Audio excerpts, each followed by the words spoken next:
अब आपको यूपीएससी में प्रीलिम्स देने की भी जरूरत नहीं है, डायरेक्ट इंटरव्यू होगा और बन जाओगे ऑफिसर। बताएंगे पूरा मामला, पहले लाइक और सब्सक्राइब कर दीजिएगा। अगर आप सरकारी नौकरी की तैयारी कर रहे हैं तो ये जानकारी आपके लिए बहुत इंपॉर्टेंट है। यूनियन पब्लिक सर्विस कमीशन यानी यूपीएससी ने 400 से ज्यादा पदों पर भर्ती के लिए नया नोटिफिकेशन जारी किया है। क्या आपने इसके बारे में कभी सुना है? अगर नहीं सुना तो अभी सुन लीजिए, क्योंकि इसकी लास्ट डेट अब काफी करीब आ चुकी है। ये कोई साधारण भर्ती नहीं है। इस भर्ती के जरिए केंद्र सरकार यानी सेंट्रल गवर्नमेंट के अलग अलग मिनिस्ट्रीज और डिपार्टमेंट्स में परमानेंट गवर्नमेंट जॉब पाने का शानदार मौका मिल रहा है। अगर ये मौका आपके हाथ से निकल गया तो हो सकता है कि दोबारा ऐसा अवसर कभी ना मिले। इस डायरेक्ट रिक्रूटमेंट ड्राइव के तहत 90 से ज़्यादा अलग अलग पदों पर भर्तियां की जाएगी। ऑनलाइन एप्लीकेशन की प्रक्रिया 13 जून से शुरू हो चुकी है और अब सिर्फ आपके आवेदन करने का इंतजार है। आवेदन करने की आखिरी तारीख 3 जुलाई शाम 6 बजे तक निर्धारित की गई है।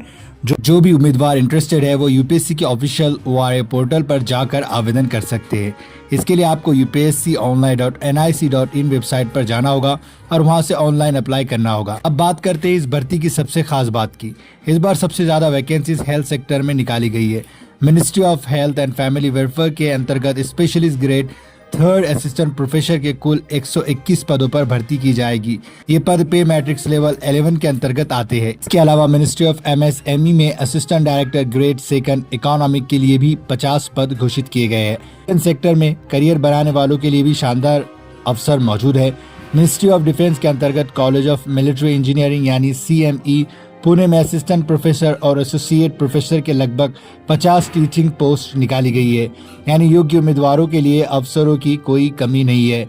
अगर एविएशन सेक्टर की बात करें तो DGCA में भी कई पद उपलब्ध है।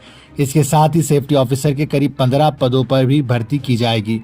वहीं लद्दाख और अंडमान एंड निकोबार जैसे यूनियन टेरिटरीज में रजिस्ट्रार, प्रिंसिपल और मेडिकल ऑफिसर के पदों पर भी वैकेंसीज निकाली गई है। लोगों का सपना लद्दाख जैसे खूबसूरत एक क्षेत्र में काम करने का होता है। ऐसे में अगर यूपीएससी के माध्यम से वहां नौकरी पाने का मौका मिल रहा है तो ये किसी बड़े अपॉर्चुनिटी से कम नहीं।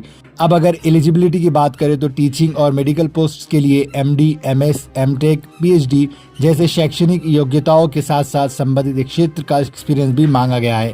कुछ पदों के लिए रेलेवेंट डिसिप्लिन में ग्रेजुएशन या पोस्ट ग्रेजुएशन भी जरूरी है, यानी आपकी एजुकेशनल क्वालिफिकेशन पद के अनुसार होनी चाहिए। एज लिमिट भी निर्धारित की गई है। SC और ST वर्ग के उम्मीदवारों को 5 साल तथा OBC वर्ग के उम्मीदवारों को 3 साल की एज रिलैक्सेशन दी जाएगी। अब सिलेक्शन प्रोसेस की बात करते हैं। इस भर्ती की सबसे खास बात यह है कि कई पदों पर उम्मीदवारों का चयन सीधे इंटरव्यू के आधार पर किया जाता है। की जरूरत पड़ने पर यूपीएससी शॉर्ट लिस्टिंग टेस्ट भी आयोजित कर सकता है। इसलिए सभी उम्मीदवारों को पूरी तैयारी के साथ आवेदन करना चाहिए।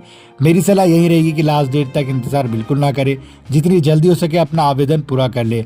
कौन जानता है यूपीएससी की ये भर्ती आपके करियर और जिंदगी को नई दिशा दे दे। मैंने आपको सही समय पर महत्वपूर्ण जानकारी दे दी है। अभी भी समय है आपके पास, लेकिन डेडलाइन बहुत ही करीब है। इसलिए 3 जुलाई शाम 6 बजे से पहले अपना आवेदन जरूर पूरा कर ले।